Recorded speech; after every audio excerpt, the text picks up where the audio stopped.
Bu akrabam Çin'de sadece oğlunu Mısır'a okumak için gönderdiği suçundan zindana attırılmıştır.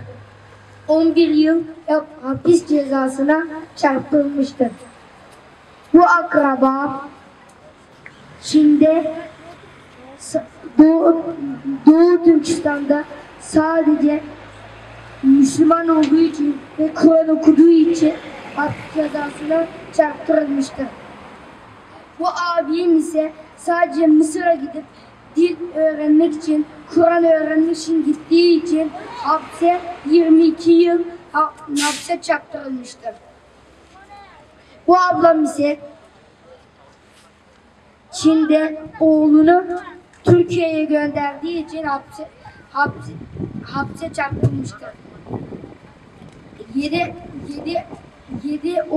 oğlunun 5'i Türkiye'de, ikisi ise Doğu Türkistan'da Çinlilerin okulundadır.